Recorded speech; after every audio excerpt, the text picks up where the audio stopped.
lion raised in captivity, has never been in the wild.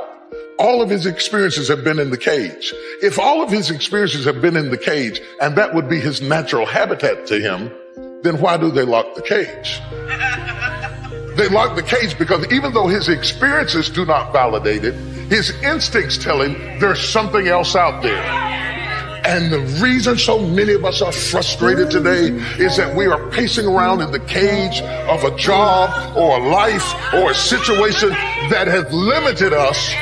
We may not have the background for it, we may not have the training for it, but our instincts tell us, I belong out. Today I need you to embrace what comes hard. Today I need you to accept the challenge. Today I need you to fall in love with the process. There will be plenty of opportunities to get discouraged, to lose your passion, and think that it's not meant to be. But if you're going to reach your destiny, you have to have a made-up mind. If you give up after the first time, or the 5th time, or the 30th time, what that really means is you didn't want it bad enough. There should be something you're believing for that you are relentless. You are not moved by how impossible it looks. You're not discouraged by how long it's taken. You don't give up because people told you no. Your attitude is, if I have to believe my whole life, I am not going to stop believing. I am not going to take no for an answer. I'm not going to settle for mediocrity. I'm going to keep pursuing what's in my heart. I have the ability to see the end before the beginning even begins. And what that means is I know that to get to the very end, I can see it right now. So before I went to Butts and I was losing all this weight, I saw myself walking across the stage at 191 pounds. That's what I had to get to get into the door. I saw myself 6 months, a year later, wherever it's going to take me to do it. I saw myself walking across that stage, getting that certificate of graduation from Butts. And I was able to be there at 300 pounds. And that feeling that I was nowhere near that feeling, I was able to put myself there 1,000,000 times every day. And that feeling of like, my God, that is going to feel amazing. That's what made me suffer. That's what allowed the pain to be real and say, this is worth it. I want to feel for this next 18 months. It took me 18 months to finally become a Navy SEAL, to finally, just get through Butts. 18 months. It's 6 months. It took me 18. That's what woke me up every morning was I'm going to put myself through this much pain and suffering for a few seconds. That's all it is. A few seconds of joy. And it's so worth it, man. That's what people don't get. So I'm able to put myself at the finish line, even though I have no finish line, but at the finish line of an event before I even start to say, how are you going to feel at the end of this? Visualizing is my biggest tool of life. That's why I've been able to put myself in cold water, put myself in a 100-mile race millions of times before I've done it. And I'm able to go through the race and see how I'm going to feel at mile 50. Almost to the exact feeling. Right. So when it comes up, it's no surprise. It's no surprise. I've already done this 1,000,000 times. No matter what you face, no matter how bad it is going to be, when there is a challenge,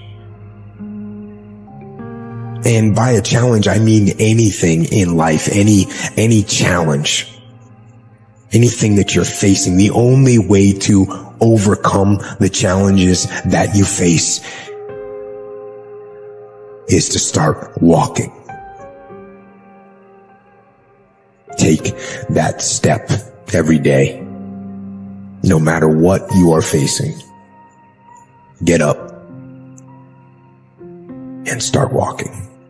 I recommended the last time I was here, the little book, Richest Man of Babylon, and I said, I've collected it now to over 3 million people.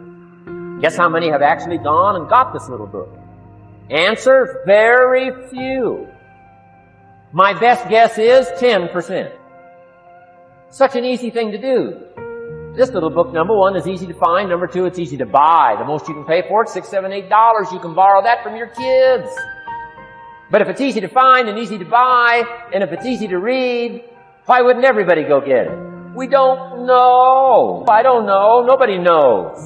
Here's how profound it is. Some do and some don't. Now here's the numbers. About 10% do. We don't know the mystery of that. And I'm telling you, 10 years from now, those numbers will still be the same. The numbers don't change. Only the faces change. I used to belong to the 90% who couldn't be bothered even if it was easy. How many people have a library card? Answer, 3%. 97% couldn't be bothered. Guy specializes in happy hour, but he doesn't have a card. And now readily and quickly blames the government, blames his company, and blames the pay scale. Here's my advice to you today. Walk away from the 97%. Don't talk like they talk. Don't go where they go. Don't act like they act. Don't specialize in what they specialize in.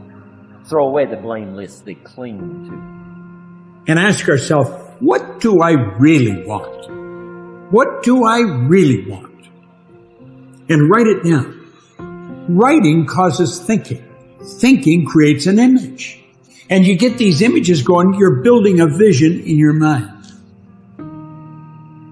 It's the visionaries that's changed the world. Think of them. But what keeps that competitive edge, what keeps you on top, is the ability to think and prepare mentally over and over and over again. The body has limitations. The mind does not. We focus so much on what goes on from the neck down that we forget it all starts from here. Everything starts from there. If you're not mentally ready, you're never really physically prepared. And that's where the preparation starts. What would your life be like as you look toward the future if you decided, I'm not going to allow my peers to stop me? And I'm saying to you, whatever you got to do it, because if you don't, life is going to whoop you until you surrender. So when you're young and you make mistakes, don't let them eat you up. Because everybody that done made it, done made them. You got to fail in order to win. Hey, look, man, to understand how to hit the game-winning shot, you got to miss the game-winning shot. You know, you got to be tough because the road to success is always under construction. It's never a clear path to success. The people who become successful are the people who have a relentless attitude. And you just got to hang in there through the bad breaks, because the bad breaks is coming, but they usually come right before the big break is about to happen. You get a series of bad breaks and it stumbles up a lot of people. My life and my success is to say to anyone, you can stumble, you can fall, you can get back up again. You got to be consciously conscious today, because your environment can hypnotize, mesmerize, and paralyze you. The other thing is, take full responsibility for your life. Oscar Wilde once said, responsibility is what we expect from somebody else. This is very true. Most people dread accepting responsibility. That's just a fact of life, and we can see it in operation every day. We can see ourselves getting hot under the collar when the dentist keeps us waiting, and we're sitting there reading old magazines when our appointment was 30 minutes ago. And we don't stop to think that we forgot to mail in this month's mortgage payment. We can see ourselves growing angrier and angrier because a business contact is supposed to call at noon, and here it is almost 2 o'clock, and the phone still refuses to ring. But we don't stop to think about the calls we ourselves have forgotten to return while we've been so busy fuming. We can see ourselves writing an angry letter to the airline because a flight was delayed, but we don't write an angry letter to ourselves when we're late for something, even though that might not be a bad idea at all.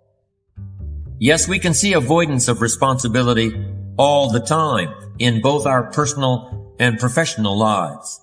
And here's something else we can see just as often. We can see that most people aren't as successful as they wish they were.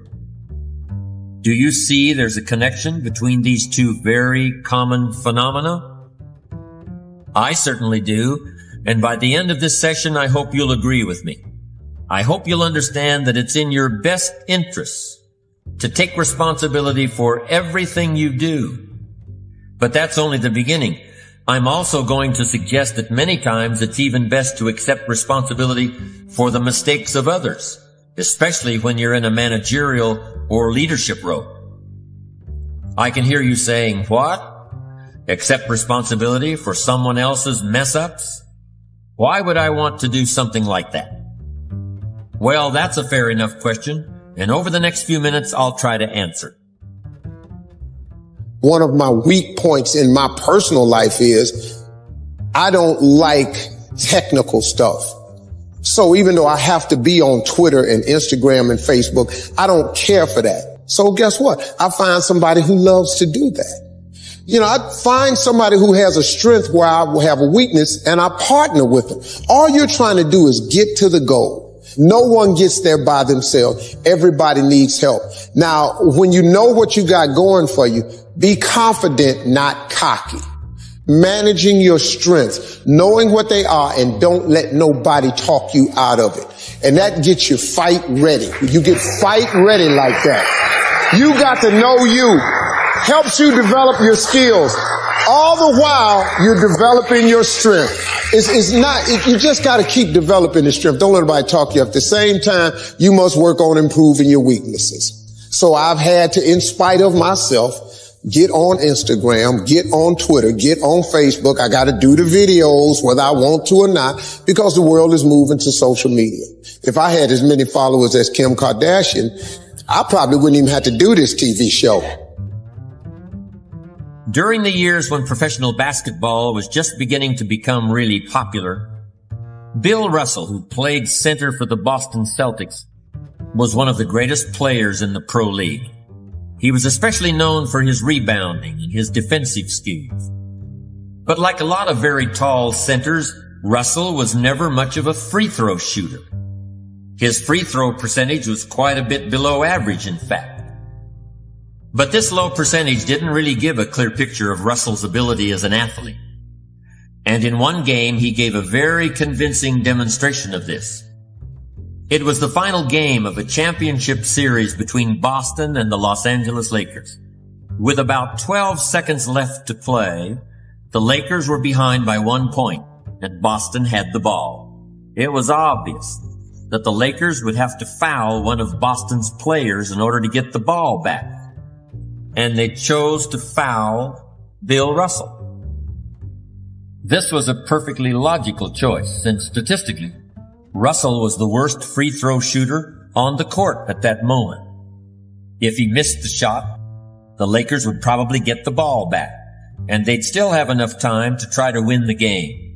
But if Russell made his first free throw, the Lakers' chances would be seriously diminished. And if he made both shots, the game would essentially be over. Bill Russell had a very peculiar style of shooting free throws. Today, no self-respecting basketball player anywhere in America would attempt it. Aside from the question of whether it's an effective way to shoot a basket, it just looked too ridiculous. Whenever he had to shoot a free throw, the 6'11" Russell would start off holding the ball in both hands about waist high. Then he'd squat down, and as he straightened up, he'd let go of the ball. It looked like he was trying to throw a bucket of dirt over a wall. But regardless of how he looked, as soon as Bill Russell was fouled, he knew the Celtics were going to win the game. He was absolutely certain of it. Because in a situation like this, statistics and percentages mean nothing. There was a much more important factor at work. Something that no one has found a way to express in numbers and decimal points. Simply put, Bill Russell was a player who wanted to take responsibility for the success or failure of his team. He wanted the weight on his shoulders in a situation like this. No possibility for excuses, no possibility of blaming anyone else if the game was lost, no second guessing. Bill Russell wanted the ball in his own hands and nobody else's. And like magic, even if he'd missed every free throw he'd ever shot in his life before this, he knew he was going to make this. And that is exactly what happened. That is what virtually always happens when a man or woman accepts responsibility eagerly and with confidence.